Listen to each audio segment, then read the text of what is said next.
This is Don't Panic, episode number 343, recorded August 4th, 2022. Hello, everybody. Welcome to this episode of Don't Panic, the technology podcast on gadgets, the internet, and you. I'm Sean Jennings, joined as always by two guys on the cutting edge, Dan Miller and Colby Rabideau. Good evening, gentlemen. Yeah, it's dangerous out here on the cutting edge. Sounds sharp. Yeah. Hazardous. Very much so. Well, speaking of cutting edge, I've used Windows 11 for the first time. Wasting no time. Dan's getting right into it. I love it. Yeah, I love it. Windows I don't know. 11. That's the first thing I thought of when it comes to cutting edge. Now, when I think about Windows 11, I assume, and I consider myself a little bit of a tech expert here, it's 10% better than Windows 10. I have no idea. Because they added the extra one. If you're going from 10 to 11, it's got to be 10% better, right? Well, it's actually slightly less than 10%, right? Because now it's at 11, so it's like... See, I told you I didn't know what I was talking about. Yeah. Does that mean like software updates are over time become like less and less better than the previous one?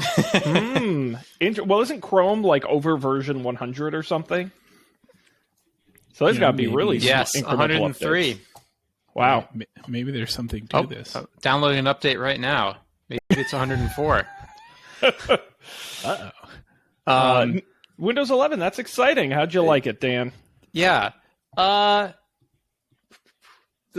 So I honestly think that it's a worthwhile upgrade. I don't use Windows for any, I'm not a Windows power user. I don't know. Maybe I am, but I'm not going into the Windows, I'm not doing stuff with files. I don't usually have a lot of apps open. I'm not doing any productivity stuff on it. It's only for gaming. But one thing I do spend a lot of time doing in Windows is changing settings, normally because I unplug my headphones or something, and then it gets confused about should I use these speakers? Should I use the Oculus headset? And in Windows 11, the settings screen is much more unified. You can still end up in this place where it looks like it's Windows 98, but it's way less likely than it was on Windows 10, at least for me. But why did I install Windows 11? Because this must have been 2 or 3 weeks ago. When was the last time we recorded? It's been a little bit. It's been a little bit, probably about a month. Yeah, maybe 3 weeks ago. I had a rare bit of free time, and I went to go play a computer game. I wanted to play a more intense computer game that wasn't Super Smash Brothers, and I'm playing it. I'm like, oh, this is having a fun time, and then it just everything's off. It just shuts off. It's like, oh, that's not good. But I was like, I don't know. At first, I thought maybe it just crashed or something, but that doesn't happen. Like when a Windows computer crashes, it doesn't just instantly turn off. So then I went down and I pressed the power button. Everything spun back up, and no video from the other display port, no video from the HDMI, no video on other monitors. So I think the video card died, and I guess can you see it? Not really. I had this little teeny tiny computer. It was very expensive. Yeah. It was pretty cool. It was great for a New York City apartment, but it's not very repairable. And the least repairable thing about it is the video card, because I read that it was special made. I think you probably could repair it if you really tried, but you'd have to make sure to get a video card that will physically fit back in the thing. And you would have to disassemble it and attach their water cooling thingy onto the video card chip thing, which sounded like too much work. Especially because if I was going to get a new video card, I want to get a better video card, and that probably wouldn't fit in the thing. But I could save both the hard drives, the super fast NVMe thing, and the regular hard drive, but I decided to just replace everything else. So anyways, I built a new computer. It's way bigger. And computers have changed so much since the last time I built a computer. I think the last time I built a computer was 2010. And at the time, here's the list of things that have changed. the computer box itself, the case, it maybe had a hole in the front through which air would be drawn, but there was no fan on the front. There was a fan on the back, and there's a fan on the CPU. And so that's different. Now you get a computer case, there are fans in the front and in the back. And in this one, you could put fans on the bottom and the top if you really wanted to. Oh, and there's like dust filters on all sides. Is it like a drone, like a quiet? It takes off. I think it probably could. It's also much lighter. So then the other thing that happened was I was working on it, and it used to be that the computer cases were like solid metal. They weren't like aluminum or anything. Cases now are much lighter, but that also means I accidentally sat on the... you take the side off, and I put it on this chair, and then 30 minutes later didn't realize it was there, and I sat on it, and I totally destroyed it. Which I felt like would not have happened with a 2010 computer. It was just, yeah. So, but they will replace it for me, or rather at cost, but I was very grateful. It's like, I don't want to have to live with one side permanently off my computer, and I don't want to have to buy a whole new case. Just tell me, what amount of money less than $150 can I give you that you'll give me a new? And they were good about that. But anyways, the CPU fan, it used to be the CPU fan was like, it was way bigger than the chip, but it was about the dimensions of the chip, and maybe like 8 inches high. Now it's massive. It's just this like Blade Runner-esque skyscraper thing, this huge piece of metal that comes out of the CPU, and then you can put 2 fans attached to that one on either side. So while the cases have gotten lighter, it seems to me that the cases have also gotten way bigger in terms of volume than they used to. And the graphics cards, like, forget about it. I remember when the last time I built a computer, it was like, if you got a nice graphics card, it was like the two slot thickness deal. And somehow this is amazing to me. It's still 2 slot thickness. So you kind of look at it on paper and you're like, well, how big could this graphics card be? But now it's like 3 times as long as the other ones were. So you have to be careful that it doesn't bump into anything else, including your giant heatsink on the CPU. Well, that's such the when you talk about the CPU heatsink, that is such the argument against the Intel processors versus Apple. It's like Intel's like, we can get a lot of power out of our chips, you bet. But by the way, you got to put frozen nitrogen on this thing to keep it remotely productive, because otherwise it's just going to burst into flames. Yeah. What else was surprising?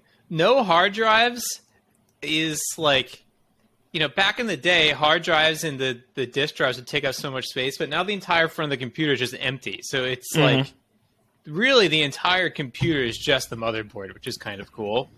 It was my first time getting a modular power supply, so I only got to plug in the cables I wanted. Nice. It is very loud, though, and I learned that I could pay extra and get fans that can be controlled by the motherboard, so I might do that, and then it could lower the fan volume. And I built it, aside from sitting on the fan, I built it with no drama at all. The only thing that was really weird was I was following this guide because I vaguely know that there's pretty much no way to really screw it up. The only places you can really screw it up, it seemed to me, are putting the thermal paste on the CPU and then putting that on. That seemed like a delicate thing. But otherwise, like, cables tend to only go in one way. But I was following this guide, and it was like, oh, now, and this is smart, on your table, you've, like, plugged all the crap into the motherboard. Now test it out, like, bring your monitor up, test it out, see if it works at all. But how do you turn it on if it's not connected to the case? There's no power button. And and I saw this video too, and it was like, oh yeah, you just like touch your screwdriver to this pin on the motherboard. And I was like, absolutely not. Like, I'm I'm sure it's safe if you're saying it so nonchalantly, but instead I like took the case up and like ran the little power button wire into it, and it turned on no problem. Installing Windows 11 on a USB stick from a Mac was also a surprisingly difficult thing, because at some point recently, or for Windows 11 rather, and I wasn't sure if I could run Windows 10 because it's like such a new graphics card, and I was reading like various things about that. For Windows 11, the media, the thing that it wants to write to the USB disk has a file that is now over whatever that is, 1024 times 4 megabytes of data, and FAT32, which is the only thing that you can boot off of, only allows 1024 times 4 megabytes to be the max file size. So, and if you if you have a Windows computer that you can use to make the USB stick, Windows has a little utility that'll handle all this for you. But on a Mac, you have to do it all by hand. It's like basically I'm on Linux, so you have to like download this other thing that allows you to split that file into multiple files in just the right way, so that it knows how to read it. And that took a couple of tries. For some reason, it failed a bunch of times, then it eventually worked. I don't know. But then Windows 11, we know no issues, and the settings screen is better. Nice. Well, I have a question, Dan. Yeah. I think maybe the most critical part of any PC build, I gotta know, did you put in a disk drive? No. Oh, you're missing out, man. You're missing out. I was really hoping you were like, yeah, I got a Blu-ray DVD disc. No, I guess they don't put those in computers anymore. In fact, there is no place on my case for a disk drive. I guess that was another surprising thing. There's no door. There's no... Because, yeah, back in the day, back in 2010, it was cool because you could get like a PC case that looked like it didn't have a disk drive, but then you popped open the door, and then there were the disk drives, behind the door. This one, there's no... You couldn't put one in if you wanted to. No, not even like an SD card or something. That you can do. It has space for internal disk drives, including the big chonkers from like 2010 era, but it doesn't have like CD-ROM Blu-ray stuff. Interesting. Yeah. Nice. But it's cool. Now the VR thing works way better now. Which is exciting. That adds up. Yeah. Nice. Well, good. Well, that was. Is that what you're broadcasting from right now?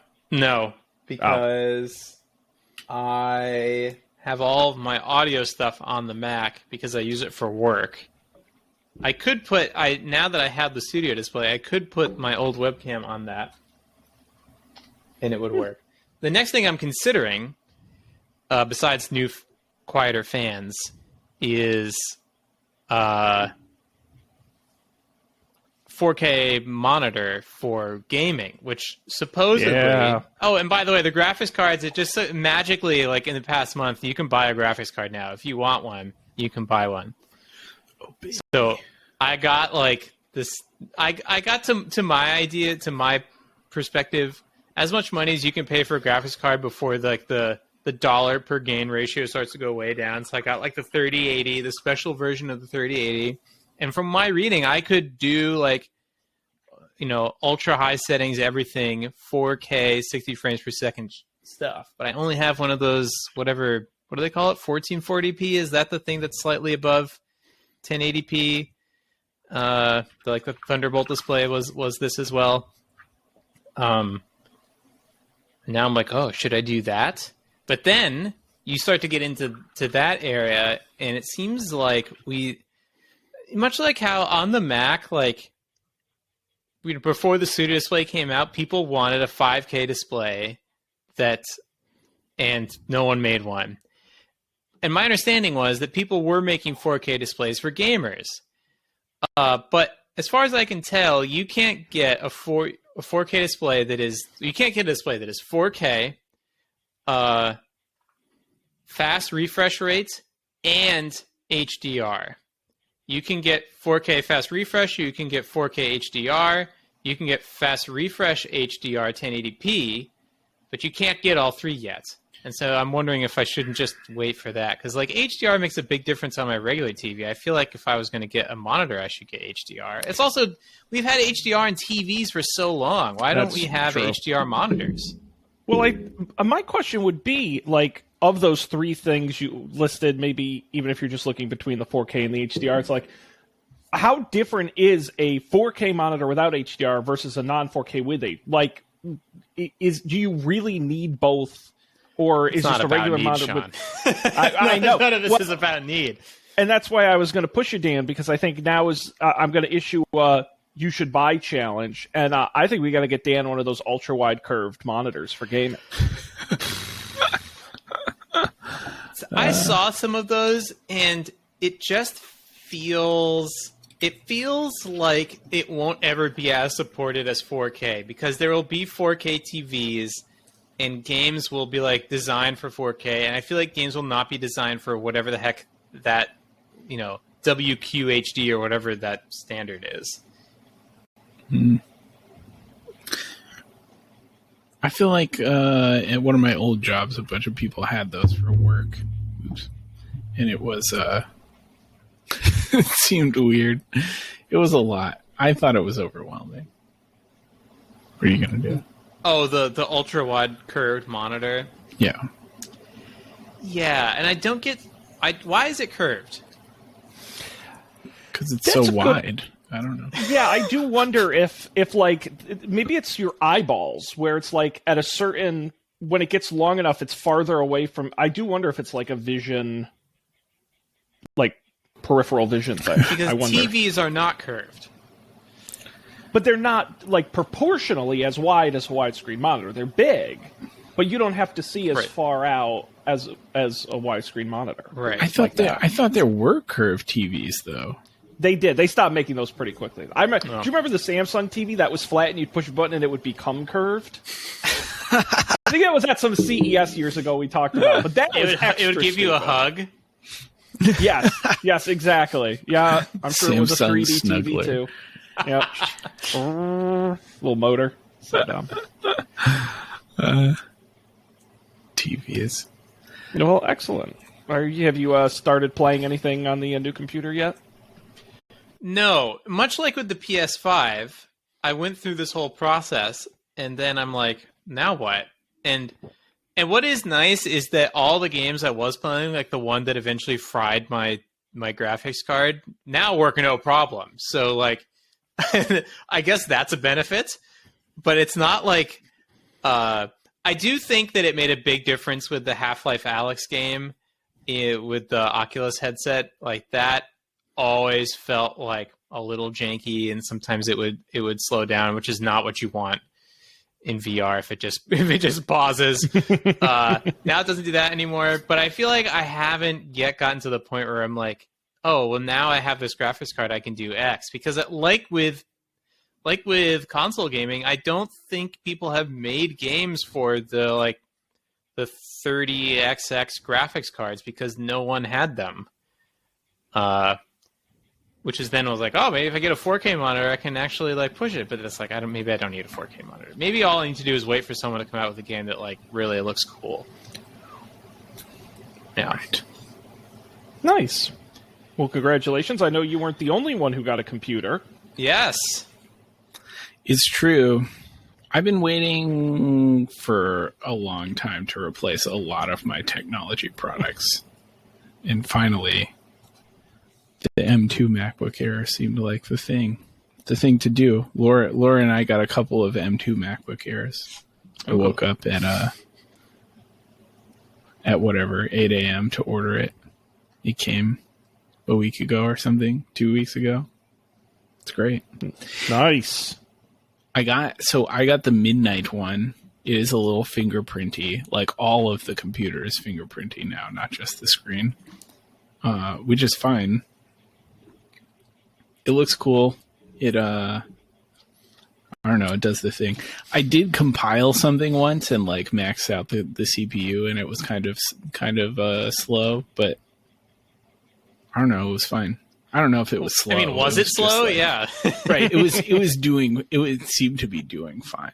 I didn't burn my legs or anything. Right. It handled it better than my old Mac, my big, like, whatever, 2016 MacBook, not 2016, but you know what I mean. The previous the Intel MacBook would have handled it. And you have an M1 at work, right? I do. Oh, okay. Yeah, I feel like it feels the same mostly. But I mean, the work one is like a Pro, whatever, the Ultra with, I think it has more cores. Definitely has. How do you like the? How does it it feel? How's the hand feel?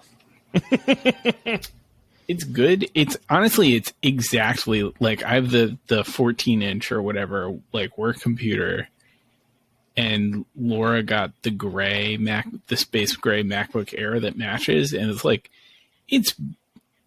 you could confuse them if you weren't looking too closely. It is like the Pro is thicker, but like otherwise they look the same. Like they're the same, like, you know, kind of square on top, swoopy on the bottom. Yeah, it's interesting to me that the new MacBook Air looks so much like the other laptops. And that didn't used to be the case. It used to be pretty easy to identify a MacBook Air or the tiny MacBook. Yeah. Yeah. Yeah, it's definitely the same shape. I think it's like shape-wise, it's fine though. I don't find myself really missing the pyramid, the swoop, the angled thing. Mm-hmm. But now, how is the because I think one of the main features that I would want on the new ones that mine doesn't have is the MagSafe and the dedicated charger. How's that working for you? It does the thing. I haven't, just for legacy reasons, until like a week ago, there was always at least one USB thing that needed to be charged. So I haven't swapped out the main, you know, the always in the wall chargers for MagSafes yet. But I have use the MagSafe with my other computer, like when I go to work and stuff, and it's everything you hoped for. The MacBook Air also came with a plug thing that has 2 USB-C ports. Which is crazy. So novel. So I can plug my phone in too. Not my Apple Watch though, because it doesn't have a USB-C thing. Yeah, I'm now starting to have trouble because I'm now starting to buy USB-C cords for stuff, and they're mixed in with they all look the same, and so I'll grab a cable and I'll be like, oh, what's this here? This is USB-C to Lightning. Great. What do I need this for? You know, it's like they all look the same. It's annoying. Laura had the classic trying to buy the right dongle experience. Like she wanted to get the USB-C Thunderbolt dongle for Ethernet. Yes. And she purchased a Thunderbolt dongle for Ethernet, which is not the somehow different. Yes. that one was the old like DisplayPort looking Thunderbolt. Wow. Well, that's good though. That's good. Some new technology in the house. Is Laura enjoying her computer as well? Oh yeah, she had an old MacBook Air. It was quite an upgrade. Awesome. Yeah, I think I'm still amazed every day at all the stuff I do with this laptop and be on a video call like this, and it's like, it's fine. It's not even chugging. Yeah. I went to the Apple Store. Go on. I'm sorry. I'm feeling left out. I'm feeling middle child syndrome. You know, I have to be included. I had my AirPods were starting to crackle. That's so annoying. The dreaded crackle. But thankfully, it fell within the. God, I love the Apple Store. I got to go there more. It fell within the because they were like not recalled, but you know they have a quality issue. And I went in, the guy was super nice, said, yeah, took it in the back, like 5 minutes came out, all right, well, we just got some new AirPods for you. And oddly enough, they weren't totally new. I had to keep the case. He just popped 2 new earbuds in it. And they sound awesome. They actually sound better than the other ones did, even without the crackling. So I also think, though, I was using this is also true because he had just like popped on, I think I was using one of the bigger size, like silicone ear cups. Mm-hmm. And he had put on whatever the next size down was. I just threw them in my ears. Like, now the noise canceling works. I think for years I've been using too big of a silicone, and like they don't fall out. I hear it, but I put these in, and now I actually get the swoop, that kind of like sound you get when I go, oh, these are actually tight and fit properly now. Okay, thanks, Apple. So really, I had a great time at the Apple store. That's great. Did you hang out and drink a cup of coffee there and everything like the show and the ads? No, but I will say I got there. It was a Saturday, but I got there a little before noon, and it was pretty quiet, which is nice because the store gets wacky as the day goes on. It's a very, very busy store, and it's not a big one. But it was quiet. But I did get to do that thing where I get to sit and listen to like non-tech people talk to the Apple Store people. This lady comes in. I was at, our screen was cracked. I was at the AT&T store and to buy a new phone, but they said to come here first, and I got to how do I get my emails off my phone? And then the guy, it was one of those magic moments where the guy came back. He's like, oh, well, it turns out this is under AppleCare. I can just give you a new phone for free. And she's like, what? She was very excited. So I said, that's awesome. Good for you. Yes. I had the computers delivered to the Apple Store so I could just pick them up. And usually when you go pick up stuff from the Apple Store, it's like a whole thing, and they check your ID 7 times, and like you're not the right person on the contact email. But this time, the guy didn't check my ID at all. Like, I showed him the pickup code, and he just like brought out my computers and like handed them to me. And I'm still a little upset about it. But you got that trustworthy face. You're just an honest looking Joe, I guess. But what if that was somebody else's computers? Or what if that was somebody else trying to pick up my computers? More importantly, I didn't like it. I'm sorry. I try not to get distracted during the show, but I found out, not to get too much into it, but a colleague I've spent a lot of time with just tested positive for COVID. So I've got people texting me asking me, what are we going to do? And I said, doing something more important than that. Right.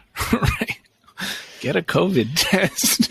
Yeah, I mean, I don't, Sean, I feel like you've had a lot of scrapes. A lot of COVID scrapes. Well, I'm in an office every day. I mean, that's really wherever I get exposed. It's just you're in with the same people, and there's the trade show, right?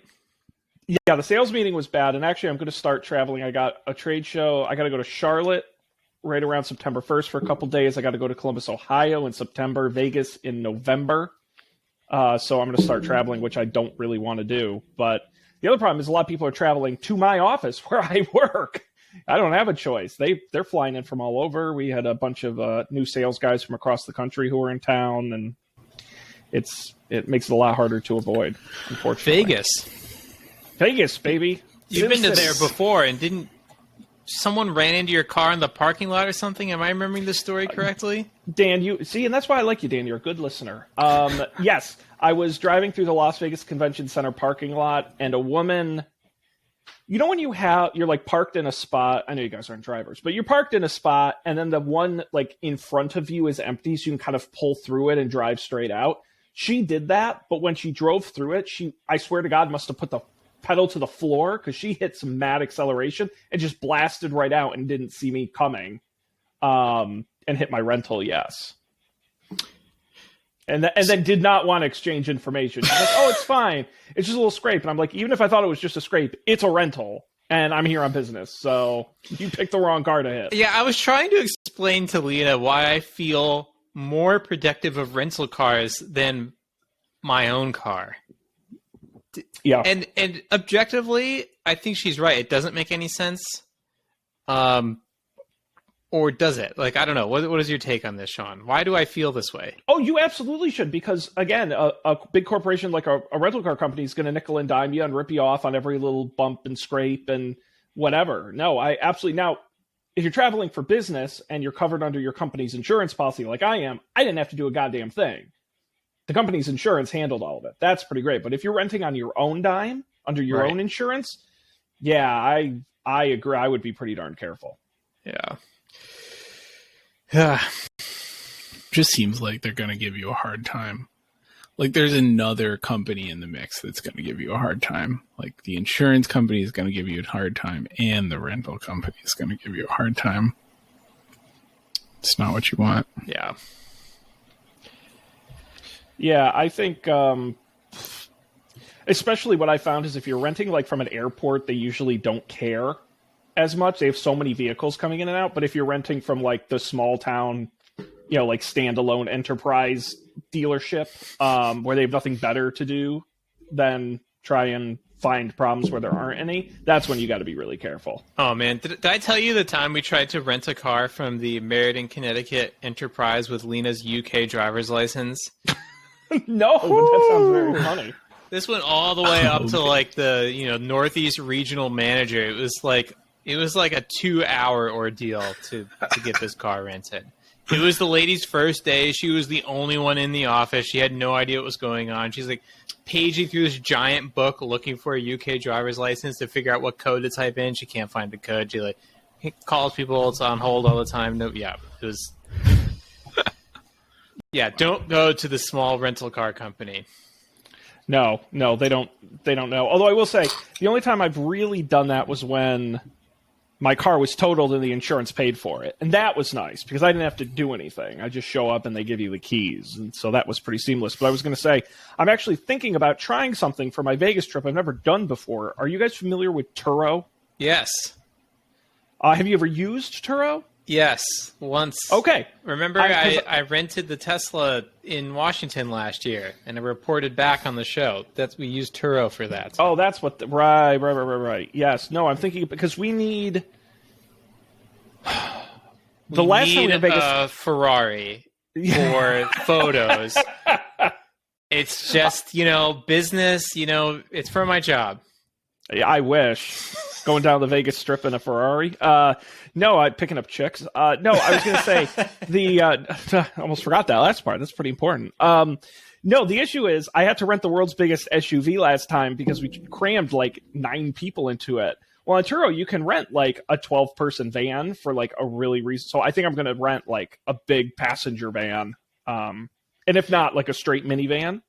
That's surprising. I would have thought that a traditional rental car company would have more of those like commercial, vans than Turo. They do, depending on the city. Cities like Orlando and stuff where they rent a lot of those kind of vans, it's tough. The thing is, Turo's cheaper. Oh. Because they rake you over, because they know if you're renting that kind of van, you have like corporate money or like money to, so they really jack you up on those big vans. So Turo, you just get much better value. And the nice thing is, on Turo, you can actually rent like the nice, like kind of plushier vans, whereas the ones from the rental companies are just sort of the generic ones. So could be interesting. What was I going to say? Nope, don't remember. Oh, is your CEO going to give you a cut of the money you're saving him? No. I get to stay employed. That's my cut. My whole job is maximizing earnings. Which is, it's all I do. Believe me, I'm drowning in budget discussions these days, so I keep it tight. I see. So, guys, tech news. Middle of summer. Not everybody in the tech world's on vacation. They're all at the beach. So, not really much to talk about. I tried to pull some interesting stories. We can certainly say screw it and just not talk about any of them, or about something else not in the rundown. But it wouldn't be Don't Panic without me at least giving you the opportunity to peruse what's. I did include, Dan, we had the discussion the other week about airline baggage fees, so I did include. It's not really a tech story, but I heard an explanation for why my plan wouldn't work Okay. I think, or stop me if you were the one who told me this, but that if they have to pay people, there's the worker shortages, and they need to pay people to put the thing underneath the plane, and therefore it's actually more expensive for them to check a bag than it is for you to carry it on. I did not think of that. That's a really good one. That's a really good point. But I do wonder if technology can help with that. Because, like, right now, when they load the bags in, there's actually a guy sitting in the hull, and he's sort of just tossing the bags. There's multiple people involved, yeah. If you could create a plane with a baggage area that could handle some automation, like a machine that automatically brings up the bag and slots it in or something like that, then I think, yeah, maybe you could be talking some... I agree with you. The people aren't a good idea, but if you could automate it, you're upping the speed and lowering the personnel cost. Yeah. Anyways, I'm down to talk about that. What else do we have here? I see more TikTok crypto. music. TikTok. Yeah, they now want to sell textbooks on the blockchain or something like that. All right, let's talk about TikTok.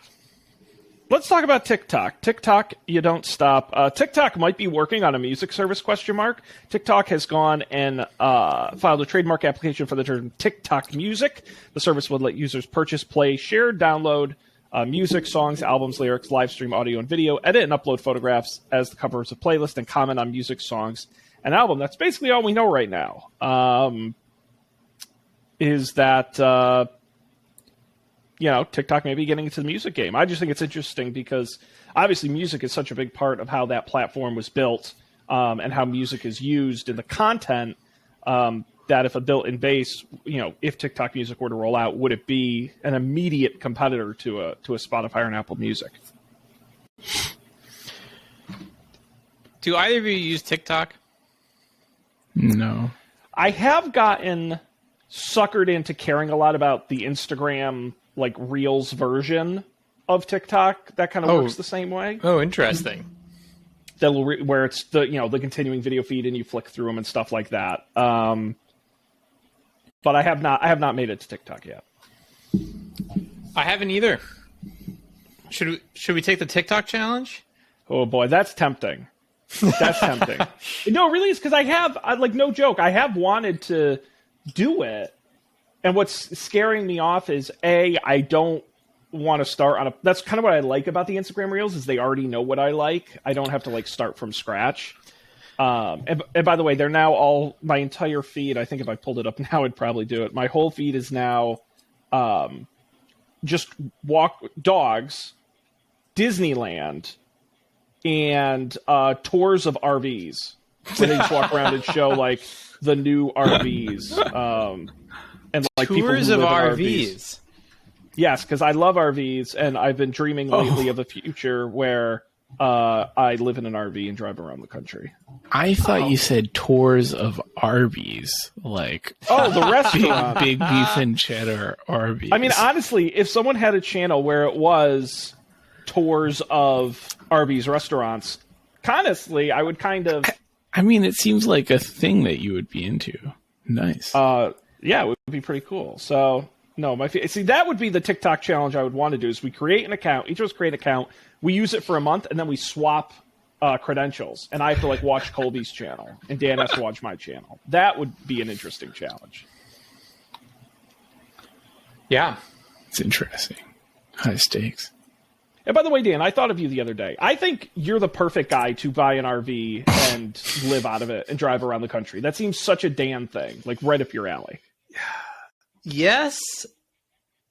The thing, if someone were like, Dan, here's an RV and, all the logistics are taken care of. Do you want to go? The hesitation I would have is my experience living the nomadic life was I take great comfort in very specific things that I have. This chair, for example. And the other day, we were talking to a very long story, a pseudo wedding photographer, kind of, but not really. Long story. talking to a photographer person. She was doing the van life thing, and she took the video call kind of like seated Indian style in her bed.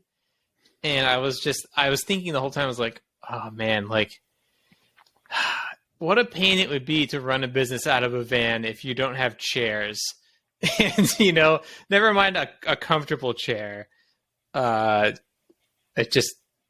think that would grate on me quickly. Now, if it's just like, hey, you want to go for a month in a van, then yeah, sure. I think I would find that fun once every couple months. But you know what I found they're doing now, and this is crazy, is they're buying a fifth wheel at like 40 feet, which is huge. Will run you from probably about 100. You just used a bunch of words. Fifth wheel at 40 feet. Yeah, so a 40-foot long fifth wheel. The fifth wheel is the one where like it goes up on it's long, but it also goes up on top of the truck. So it's not just a regular trailer; it goes up like when you tow it from the top of the truck, not the back. I see. Okay, it's called a fifth wheel, right? Because I guess your car's a fifth wheel. I don't know. And that's like a bring your own truck situation, right? Oh yeah, and you got to get a big truck. If you're towing a 40-footer, fifth wheel will weigh stocked probably 13,000 pounds. You got to get a big ass truck for that. But it's also massive on the inside. But what people are doing is they're spending, I kid you not, one of those will run you like $100,000. They will go in and strip the whole thing. And they will then install actual furniture. Because it comes with like the RV version of stuff. They'll actually strip it and buy IKEA couches and like actual furniture they like, and they'll put in like a nice desk or like a whatever, and they totally customize it for what they actually paint the walls on the inside instead of the horrible colors that they come with. They'll put tile floor in, which to me is crazy because then you're adding unnecessary weight, but okay. But they'll totally strip it. And that is very cool. But then again, you're talking a lot of money to do that. So I have so many questions. What makes you interested in this? Well, we had an RV as a kid, not nearly that big. And I do like the idea of being in different places, and I like the idea of being in places that are more campground style. But I definitely need like a kitchen with like a full kitchen and like a queen or king size bed and like all the air conditioning and all the luxuries that come with it. How does I guess if you go to a campground with an electrical hookup, then you can get air conditioning also? Oh yeah, absolutely. No, most RV sites now you get electrical, water, and sewage right at the site, and then you have to have a satellite dish for television and internet. Right. Yep, full-size shower. They now have it. They have kitchens so big in these, they have kitchen islands. That's how big they are. They have the kitchen and an island. I'm going to send you some videos. It's utterly fascinating what they've been able to do. They have like 4, because they have the slide-outs. Right. And they have like 4 slide-outs per, so the whole thing like doubles in size. It's absolutely wild. And there's these families, and this I don't like on Instagram, but they get recommended to me, is that there are these families who like live full-time in RVs and then post about it all the time to try and be famous online. But it's like 2 parents and 4 kids live in an RV full-time. I'm like, I'm one guy. Like, I could do it. I don't know about... That might be a little much. When some people do that, they're called white trash, so that's... it's interesting. But these are people who bought a $130,000 RV and a $50,000 truck and sold everything they owned to do it, and it's a little bit different. Have you seen? Lena was really excited about these like mega bus RVs where it has like you drive your car into the bottom of it, and then you get in the RV and drive away. Yeah, maybe outside my price range, but the double decker. Yeah, those are awesome. Those are awesome. Well, and by the way, there's a whole community online of people who take like ambulances and convert them into RVs, so it looks like an ambulance on the outside, and it's all or like school buses and all kinds of unusual vehicles they turn into RVs. See, that I feel like is cool. That I could get into repurposed. Yeah, that does sound cool. Right, like a dump I missed truck or this. something. I didn't even mention this in my intro to this episode, but we were at Mount Rainier National Park last week in a campground. There was no hookups of any kind, but still people came with RVs. Yeah. And this is not this is not a campground designed for RVs, but I guess some sites are technically maybe you could squeeze one in. And as a result, these RVs were not big, but they were bigger than every truck and car there for sure. And these things had a pretty tough time maneuvering around, like the scraping the tops of trees off and like all sorts of stuff. Where could you actually use a double-decker bus RV? Like, where could you actually camp? No, it's a really well. First of all, RVs now are so much more self-sufficient. Huge water tanks, solar panels on the roof. They don't need hookups anymore like they used to. But you have to go to a dedicated RV park. Basically, is the answer. You can't go to like a state forest or a national park. They just can't accommodate it. But there are so many like dedicated RV places across the country that specifically have sites to accommodate the giant. But I'm trying to RVs. imagine what that would look like, because the roads would have to be pretty big. The campsites would have to be big. And you would have to cut back a lot of trees, because otherwise the trees would get in the way of the bus. And then it's like, what's even the point of camping at this point? Stop asking me questions Sorry. like that. I'm just kidding with you. No. I totally hear you. I mean, it's just like I'm reminded of the story I read a long time ago about the fact that you can buy a train car and then you can pay Amtrak to attach your train car to one of their trains and ride in it. yeah. Which sounds really cool, but it's like one of the least practical things you could possibly think to do. Like, Yeah. at least if you got a yacht, you can get in the yacht, and there's many places you can go in the yacht. And once you get to the yacht, you're kind of home free. I'm also reminded of the story I read about this guy who collects fire engines. Fire engines can't go 60 miles an hour, and so you can't take them on the interstates. And so you have to take them by the back roads. But fire engines are also huge, so you can't. There are many roads that a fire engine will not fit on, or bridges that it won't fit under. And so actually navigating a fire engine from California to Kansas is very difficult. And also, it's not, you can't just put that in Google Maps and be like, route me only by roads that support, it's not a thing. So I imagine that you'd run into all of these same issues if you had one of these giant double-decker things, but you would be trying to go to places that are probably definitionally remote. And so there must be whole swaths of the area that are just cut off from you. No, those people aren't off-roading, though. That's the thing. If you've got a piece of equipment like that, you're not off-roading. You're not going into the mountains with it. Okay, I'm seeing this photo, and this is what I was picturing, which is kind of sad. So you're basically in a field with no trees, and you have your giant megabus RV there. So this is an actual campground I have stayed at with my family up in Ontario, right near the falls. And this is a more traditional like RV park, more so than a campground. And yes, this is what you would call a pull through. You can pull it in one way and then drive it out, in the same direction. And yeah, these are the big boys, Wow. And you can, if I go over here, you can see some of these are now some of these are permanent structures, but like you can see all of these spots with not a lot of tree coverage. Yeah. Right on the shores of Lake Erie. Now, I think all this talk of RVs, I think Don't Panic should rent an RV and we should go on an RV trip. Oh my God, that would be a dream come true. That would be an absolute dream come true. I would love nothing more. Wait, now, in your mind, Sean, when you think about having the RV, what are like the places that you really want to take it to, that you've discovered in your research? Well, here's the thing. And this is the reason why I wouldn't do it, is because I know what would happen is I would drive it to some place, be like, I'm going to go to Tennessee. I'm going to go to Memphis. I don't know, just make that okay. I would go there for 2 weeks. I'd plant the RV, and I would fucking never actually go anywhere. Plant it.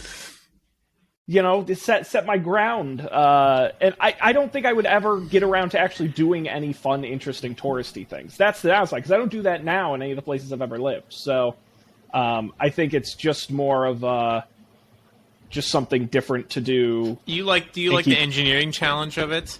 Of the like, I think driving one of those things would scare the crap out of me. Oh yeah. Because my dad used to tow. We had a 32-foot trailer when I was when I was a young man, and he used to tow that thing.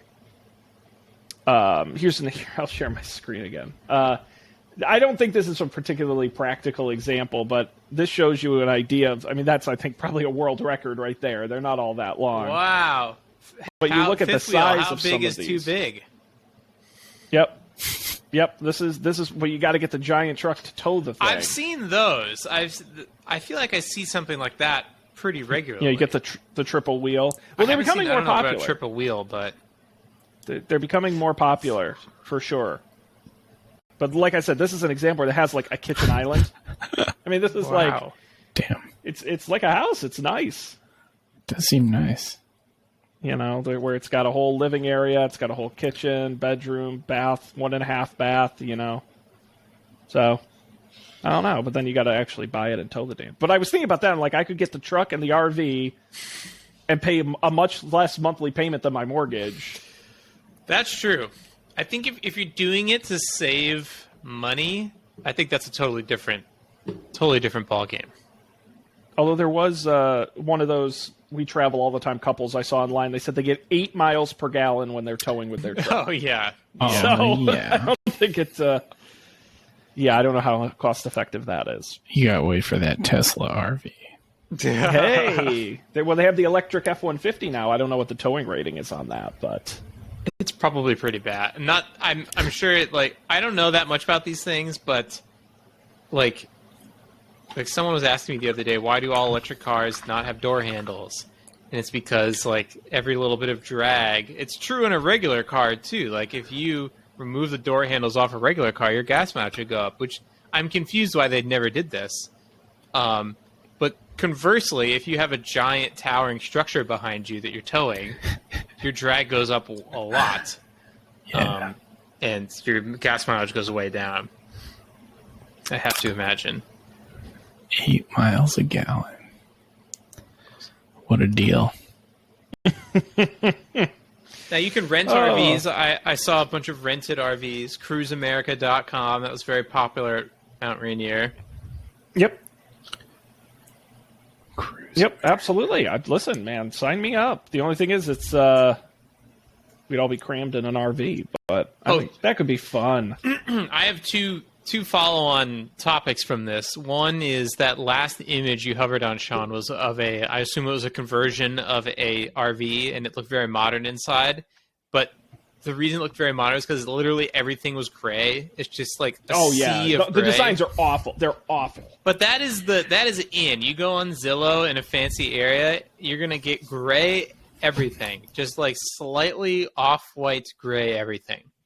And then speaking of that, a couple weeks ago, keeping my eye on the Zillows, and I feel like over the last couple of years, the number of obvious computer-generated things in a Zillow listing has gone up. It used to be pretty rare, and now I feel like it's gotten better, but you can still tell in a lot of the, like, oh, look, here's like a room with some stools in it, and the stools are computer generated. And you can always tell because as soon as you stop and think about, like, who would have ever put stools, like 4 stools in the middle of this bedroom look? And it's like, oh, it's just like randomly the computer put 4 stools in the middle of this bedroom.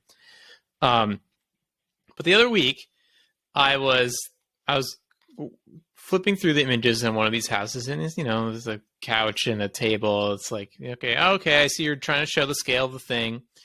And then it shows like the outdoor photos. And I'm looking at this pool. First of all, a pool in Washington State, there's not that many of them, but there's more than you would think, which is really confusing to me because it's like maybe 3 or 4 weeks of the year that you can use a pool. And sadly, that number will probably go up. So I guess maybe it's a good investment, but you could just get a pool later. But anyways, it's confusing on its own. But I'm looking at this pool, and it is crystal clear. It looks like Caribbean water. I'm like, God, it almost looks fake. This water almost looks fake. But I couldn't quite tell. And then I was like, I wonder if I go on Google Street View, if I can see the pool from, and sure enough, I could. Solid green, just the most disgusting looking pool you've ever seen. I was like, this seems like it's crossing a line. Like the putting the chair in the middle of the bedroom so you can see how big the bedroom is, that fine, I get it. You didn't want to bring a chair in there.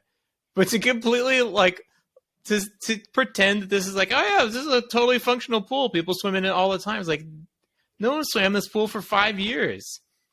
That seemed pretty messed up to me. I just Googled a random example of what you're talking about. I see it all the time. No,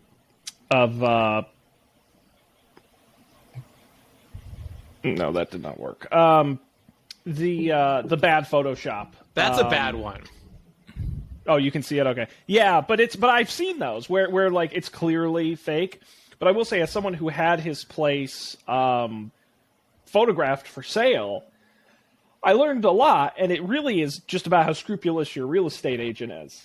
Because if you get the guys who, I got the photos back from my house, and there was definitely some touch-up, especially like the grass was a little bit greener and the sky a little bit bluer and those sorts of things. But there wasn't any outright, there were some blemishes you could see that they didn't clean out. But my realtor told me, she said, oh, yeah, no, I know there are definitely people who would have gone ham on your place and really repainted the walls virtually and done all kinds. It's absolutely wild. Deep fake real estate. Honestly, but, you get there. But honestly, go ahead and Photoshop it because, I'm going to get there and I'm going to see it anyway. So, I don't think I've ever had one where I went and was like disappointed or confused, Yeah.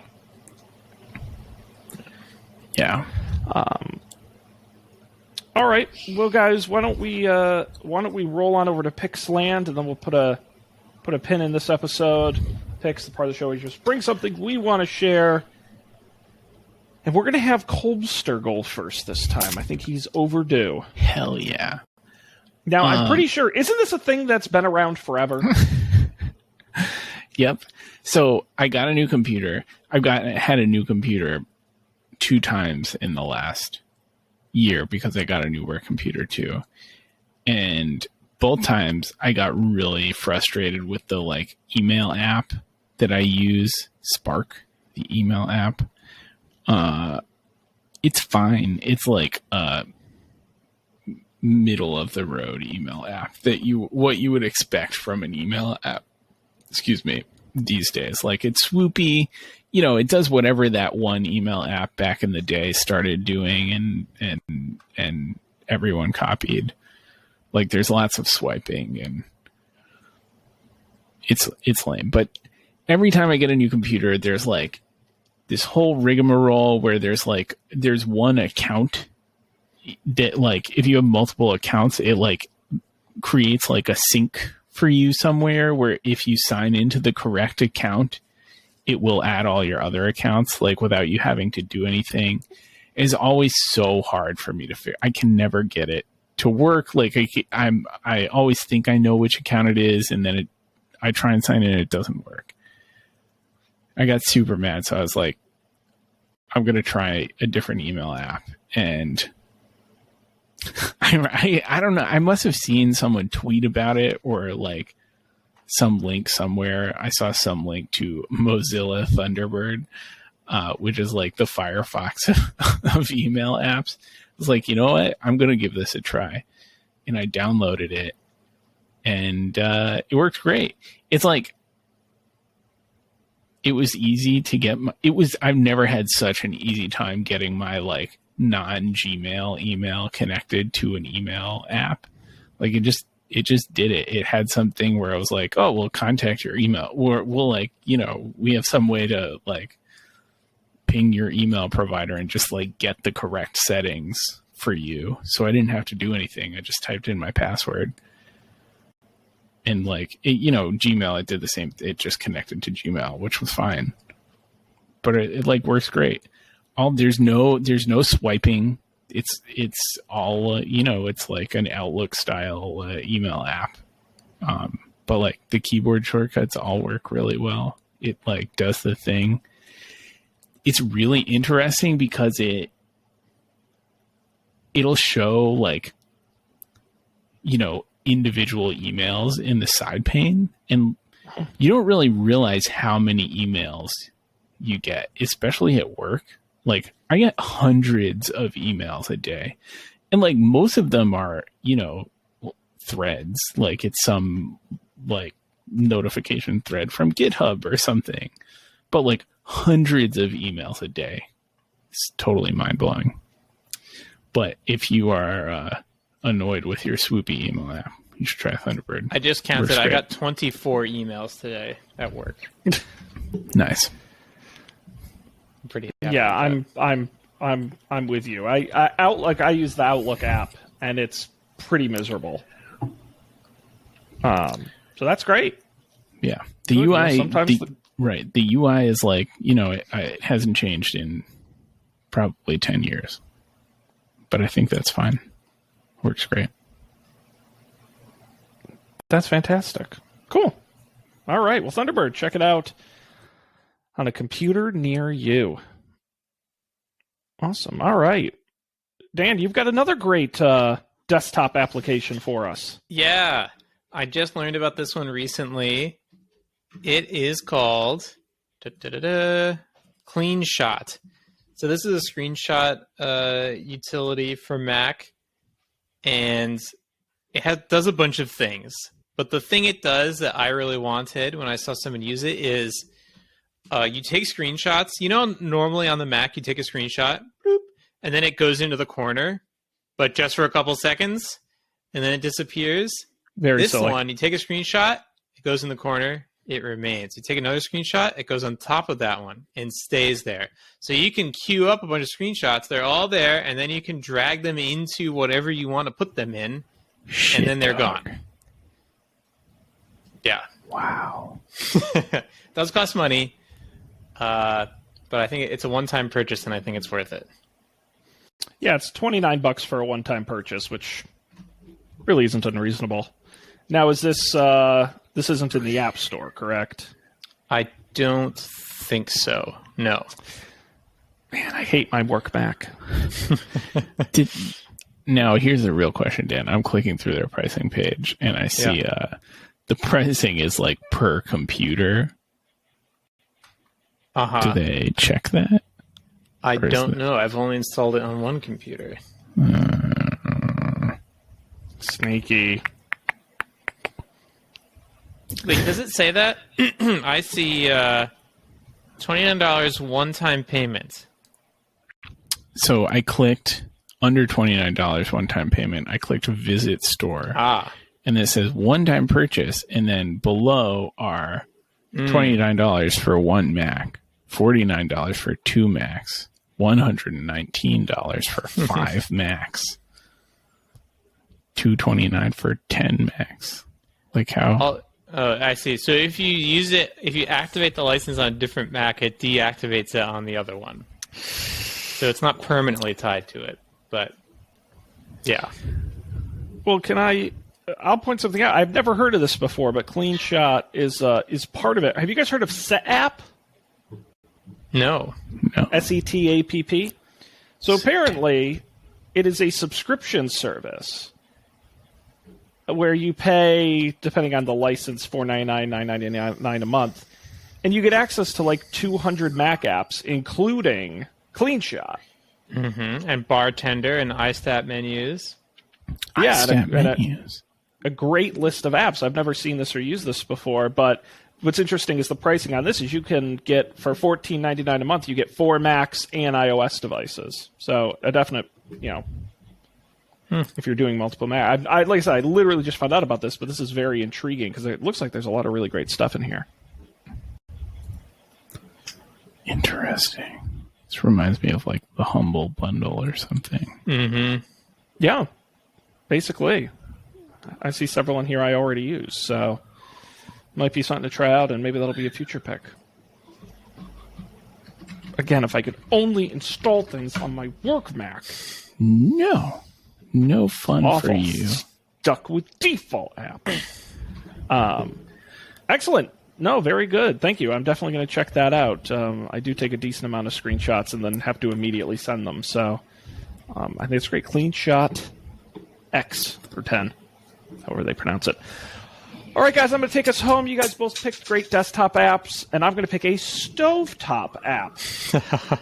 That's right. I'm talking about a skillet. Listen, the skillet is probably one of the kitchen items I use more than any other. I just love to cook things in a skillet. I had a skillet for like 5 years. The problem with a non-stick skillet is they're basically only designed to last about 5 years. It's not like a stainless steel or a cast iron. It's not really meant to last forever. The coating eventually gets damaged. I also learned you're not supposed to do certain things with your nonstick pan, like cook things on high heat, which will destroy the coating. So lesson learned. I needed a new one. Wirecutter pick, not surprisingly, the Nordic Ware cookware skillet. I purchased this bad boy, and it's amazing. The coating is stellar, slick, easy to clean. What's nice is the rivets are also stainless coated, so nothing sticking to it where the handle is. Very well constructed, robust. I got the 12-inch version. I like a big pan, but that might be too big for a lot of people. You can probably do with the 10-inch just fine. The one I had before was 12. But that's pretty much all I have to say on it. It's a great skillet. I've had it for not too long, but I've enjoyed it. I have the tiny version of this skillet, and I love that the nonstick is on the little rivets. That was a game changer over my other skillet, my previous nonstick skillet, which had like just aluminum rivets and like nothing stuck to the pan. But I was always sitting there like trying to scrub little bits of egg out of the corners of the stupid rivets. Preach. I hear you. We've all been there. No, it's now all I need is someone to make a nonstick skillet I can put in the dishwasher. When someone does that, then really I'll have died and gone to heaven. But for now, I'll deal with this. So I highly recommend the Nordic Ware skillet. And there you have it, guys. The end of the program. We did it. This is a fun Always one. fantastic. Catching up. Summer's been a bit sporadic, but we're busy guys with busy lives. Hopefully we'll do our best to push forward. I do want to very briefly mention Up for Debate, where it's our summer of video game movies, now live on the feed, Mortal Kombat. And I'll tell you, this may be, we're now over 200 episodes, we may disagree on this more than anything else we've ever disagreed on. Wow. Is whether or not Mortal Kombat is a good movie. This is the recent one? No, this is the original, 1996. No, actually, I liked the original a lot. But spoiler alert, the one Matt really liked the one in the 90s. It was dog shit. It was horrible. I almost couldn't finish it. It was really bad, and not even in a fun way. It was just bad. But it's a great episode, so people check that out. And then coming up when Matt returns from his vacation, Lara Croft Tomb Raider is our next film we'll be watching with Miss Angelina Jolie. So that was one of those movies that was always on cable TV during the time in my life when I would stay up super late on the weekends and watch cable TV. It was like that one and like The Fifth Element. That movie was always on TV. Yep. I'm trying to think. There are others. Sometimes, like, Laura one time picked a just fully random, like, really stupid-looking movie off of HBO. And we started watching it, and I was like, I can't watch this. I've seen this movie, like, 7 times on cable TV. Like the Sci-Fi Channel. Movie. Yeah. My number one, whenever Twister comes on, that is one that's on cable, and I have to watch it because it's not a great movie, but I know every line from that movie. Classic. Very dumb.